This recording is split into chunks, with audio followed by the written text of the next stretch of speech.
Liebe Leute, da sind wir wieder mit dem nächsten ARPG und diesmal Path of Exile 2. Wir haben hier Jonathan Rogers, Game Director, who has brought us Path of Exile 2 in a playable demo. Yeah, nice sure. to see you. Nice to see you too. And I was really keen to get you to actually play this demo because I'm very curious to hear your opinion. Let's see how things go. So what have you brought us today? So basically, I really wanted to show everyone the Mercenary. So this is a class that we've announced, but it's never been playable outside our studio before. And I think the reason why I find it so interesting is because this is the class that really introduced us to the idea of having WASD controls in the game. And ever since we tried that, it's been something that really transformed a lot of how we're making skills and how we're developing the game. And really, it's kind of the most major change that's happened since last year when we were at GameScom. So yeah, I'm very curious to hear what you think about it. It's very different from how most action RPGs play. Yes. So, let's see what you think. Let's see how it goes. So we have the Mercenary. Our main thing is that we have different ammunition types, and we can just shoot this guy with this ammunition type, and we can just change between them. We have incendiary ammo, and we have like an assault rifle, basically. How historically accurate is this crossbow? Well, maybe not so historically accurate. That doesn't look right. Yeah. But the thing is that when we were thinking about, how do we design a new class that's going to use crossbows, I was thinking, like, what actually makes a bow and a crossbow different? Mm-hmm. And the difference really is that a crossbow you load first, as long as you want beforehand, and then you can fire it later. And so it's something that I thought, we wanted to try and bring. And as soon as we did that, we're like, okay, this feels really cool like a shooter. Let's just lean into all those tropes. But the other thing we really want to make sure of is that all of our classes have interesting combo gameplay. So maybe what you can do here is if you use the shotgun with the ice to freeze monsters, and then after that you switch to the one that fires regular rounds. Then you can freeze the monster and then explode the ice off after them. All right. Yeah. So freeze and then switch. Yeah, there you go. So wow, nice. Yeah. So effectively, the more tightly grouped. If you click this, you're going to get ambushed. By the way, so just maybe stay. Maybe I'll let you talk first. Sure.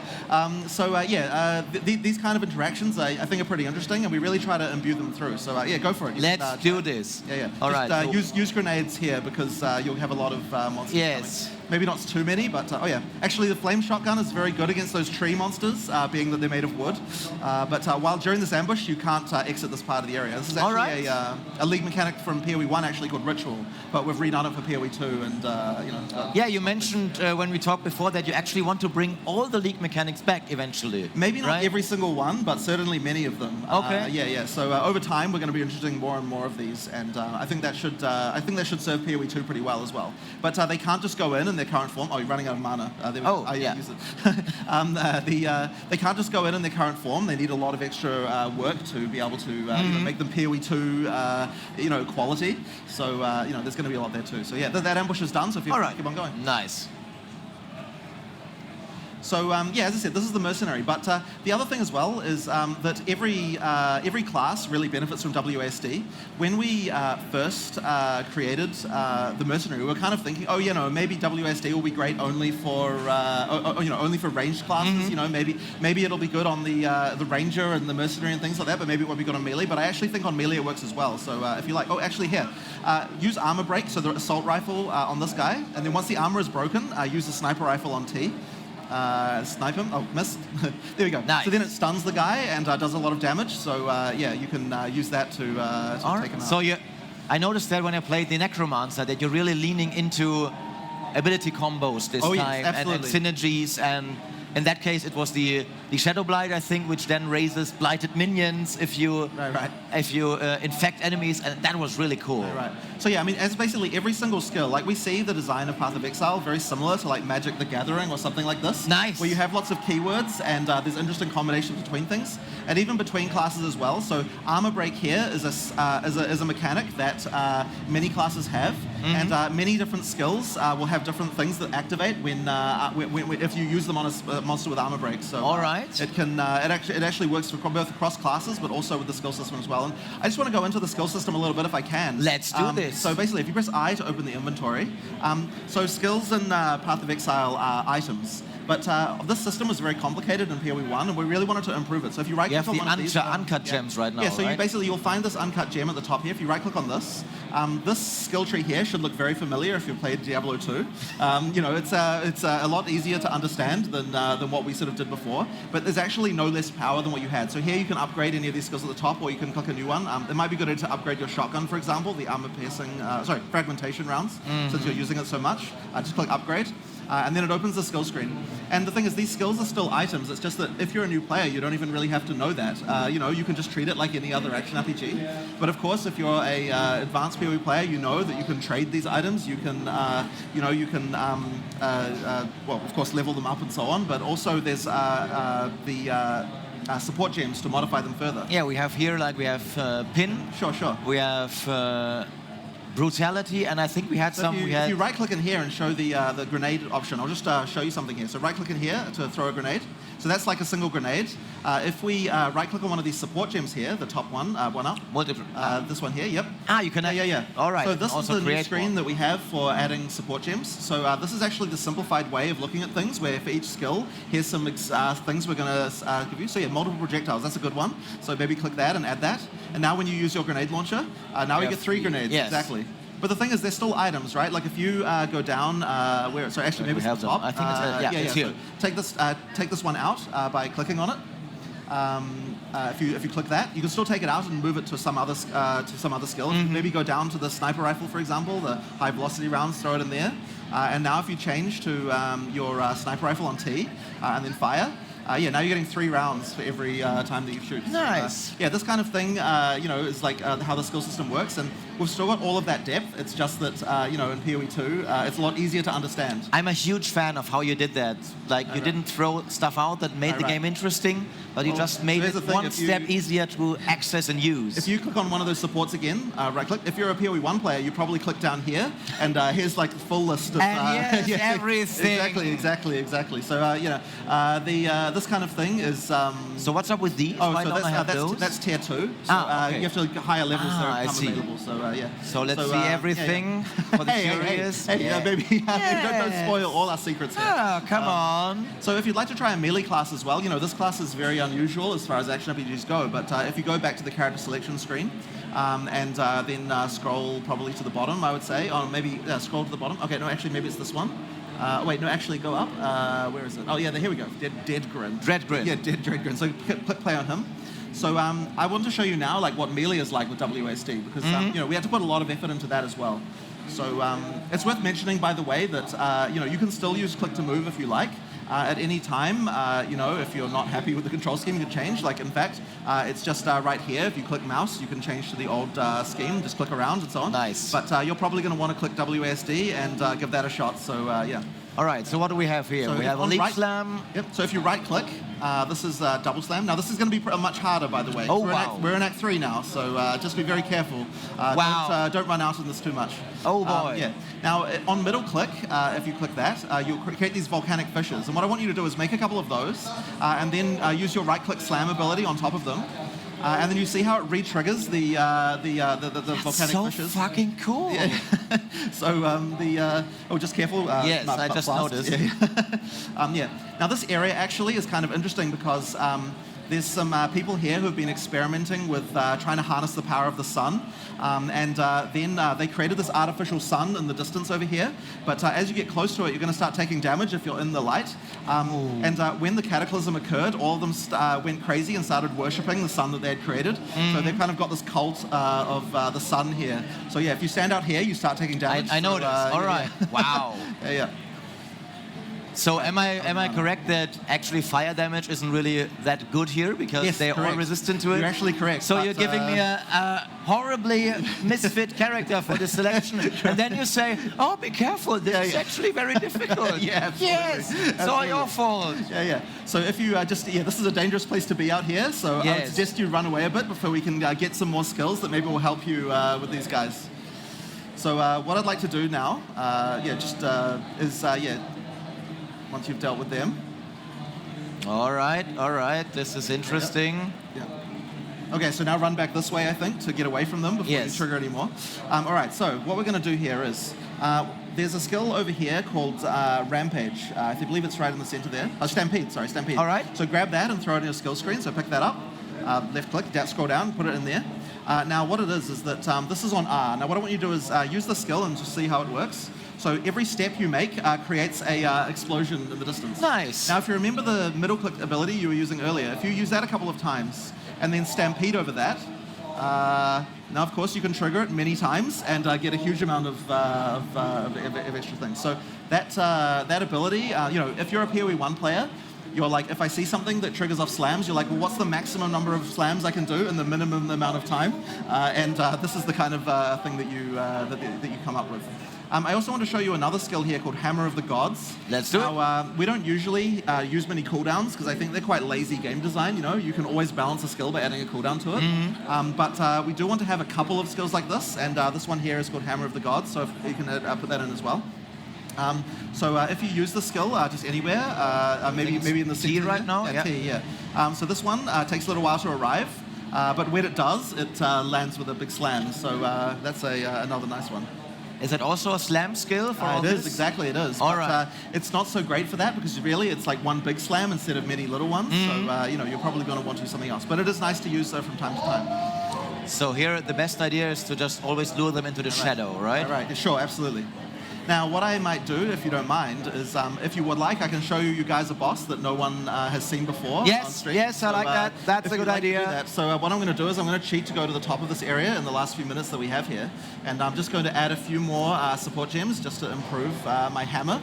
So what I'm going to be doing is I'm going to be doubling the amount of cooldowns that the hammer can do using another support gem. And I'm also going to be changing my armor break skill to be able to give me endurance charges, which is going to then used with another skill, which is going to be able to double them and get a large amount. So let's have a look here. Let's do it. I'll let you do that because I know your bosses are quite hard, actually. Right, they are. And I still remember that you're actually not afraid of losing in a boss. You did that in the first presentation. So my strategy here is I want to get oh, damn, you moved. Okay. I was going to build up a lot of these lava fishes here and then rampage through them. But the other thing I want to do is there's a stagger bar on the boss, and I want to try and use this leap slam combo to build up as much stagger as possible. And if I can do that, I can use Seismic Cry to double the number of slams I get with the hammer, and that will, allow me to do a significant amount of damage. It's actually a lot harder without the audio cues for the for the boss. But since you dropped me into that difficult area with fire damage that is useless against them, so now, why shouldn't you have to fight harder? Now I'm going to use. Oh no! Don't move out of the way! Come on, come back! Oh no! Ah! Okay, that was a bit wasted, but here we go. All right. So where are we? Okay, oh no, so you have to not go in those because they slow you down, and that's very dangerous when he uses certain other abilities. Like that one. Right. But particularly, so now he's going to go into the sky and summon a sort of bullet hell moment here, and in the meantime, I'm going to try and get him with my slams. Okay, whoa, okay, right, yeah, careful of this. Okay. Every time I see this game, it looks more awesome. And there's plenty of enthusiasm in the chat, by the way. I know you can't see it, but everyone's very excited. Okay. Well, hopefully I can get my stun off again and get the hammer slam, and hopefully this time I'll be a little bit more effective with it. Okay, come over here. Oh, okay, there we go. And then we want to do this, and then we want to do this, and then we want to do... There we go. Okay, right. So there we go. Hammer. Oh, right. It's not off cooldown, but that's fine. I can just get one of them, which will double. So there we go. There we go. 1 and 2. There we go. All right. So, oh yeah. So we did pretty well there. All right, so now I can probably get him down with a, okay, be careful of this. Oh, okay. Okay. Okay, now this is dangerous. So, oh boy. Yeah, okay, there we go. But I think we've nearly got him. Oh, he's doing one more bullet hell phase. Okay, right. So I want to put as many of these fishes down while he's doing that. And then ideally I can time the rampage to, yeah, there we go, there we go, there we go. Nice. Yeah, there we go. All right, so it should be very close now. Okay, right. Mana. Whoa, and the wormhole. Okay, there we go. Okay, right, one more of these. Whoa, but he nearly got me. That's true. Yeah, okay, there we go. I think I've got him. Finish him. Finish him. There we go. Come on. Drop the hammer. Stop moving. Oh yes, drop the hammer. Good idea. Drop the hammer. All right. Now come over here. There we go. Yes. There we go. Yes. Okay, right. So, that's just one of the 100 boss fights that we have in Path of Exile 2. Wow. And it's not like some in-game boss either. This is just a random boss in the middle of Act 3. Some dude. So we have lots of these, and it's a really huge part of what I enjoy in Path of Exile the most is designing, working with Mark, designing boss fights. It's just a really fun time. Really, I mean, you stepped up your game in every aspect. I think it's so damn impressive how you went from this small indie Diablo 2 successor, basically, to an actual AAA super action RPG that still has all that depth. And that's the thing, we really want that AAA combat feel, and it's a major reason why we made a sequel at all, Yes. Like a lot of people say, well, you just released Path of Exile 1 to the most success it's ever had. Why do you need to even make a sequel? And the answer really is that because I'm not happy with how Path of Exile 1's combat is, and getting that to a point which I am happy just, requires a new game and new things to be made. So, and I think that always was its biggest weakness. That was, absolutely. You always were extremely strong at mechanics, right. but because you started with much less budget and experience, absolutely. that was the one area where it was always difficult to catch up. That slick AAA feel. Those character rigs were made in 2007. Our animators don't even want to work with them anymore. What they can do now with our animation team, which is extremely top notch. Those guys can make amazing animations with the newer stuff that we're doing now. So it's honestly like our animation team. I can't say enough good things about them. They're obviously doing a very good job. So you mentioned that WASD changed a lot of game design. What was the major changes, and do you expect WASD to be the default for PoE 2? So in our studio, I would say about 75% of our studio are kind of converted over to WASD, but 25% of people would be the holdouts. But that being said, we want to make sure that the game still plays well with click to move.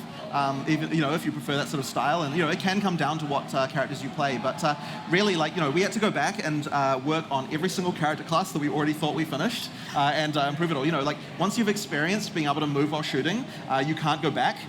So things like the sorceress and the ranger all had to change. Like all these things had to change. And then we added a movement component to all of our attacks. It just changed a lot. Even boss design, things are more dodgeable when you're moving around like this. So we have to think about that when it comes to doing the AI and things like that. So it just kind of affected every area. So honestly, it would be reasonable to say that part of the reason for the delay was this change. It forced us to redo a huge amount of work, but it really is worth it because I think the game got a lot better after we did it. All right. So You really don't like to make things easy on yourself, do you? No, for sure. We made way too much content for this game, so we maybe start regretting it now. But it's okay. Hopefully, it means that on launch we have lots of things for people to do. I think the excitement is very high for it. Guys, in the chat, do you have any questions for Jonathan before he has to go? Then I will transfer them to him. So, for me it was actually at the start pretty jarring though, because I look at my skill bar and I'm used to Q is the next skill is at the next button, but there's W, so it's always one button farther. But I think that's just because I'm playing here in this weird convention setup. I think it's easy to get used to. There's people in the chat saying I'm also playing only WSD right now, so. I think you can get used to it, but it's pretty jarring at the start, I think. It does take a while, and the funny thing is a lot of people who are used to playing action RPGs, I really want to make sure they actually give it a shot because, it does take a second, but once you've done it, I find it very hard to go back. It's a significant improvement. And, even it's funny as well because I was even skeptical myself when we first did it because I had played some other action RPGs that had tried WSD, and they had done a not so great job of it, and it didn't really feel very good to play. But when we made the Mercenary, I was just like, okay, I really want to try this out. And I'm really glad we did because it ended up being that if you do it well, it can feel really excellent. Yeah, I think the Mercenary really profited from it. It's more precise, people in the chat are saying. So the main question I can answer for you, when's early access, when does it start? November 15th, that was announced this convention. So you don't have to wait that much longer to play it. I'm very much looking forward to it. I know you are. Jonathan, thanks a lot for your time. Thanks for bringing the demo. Good job with the boss.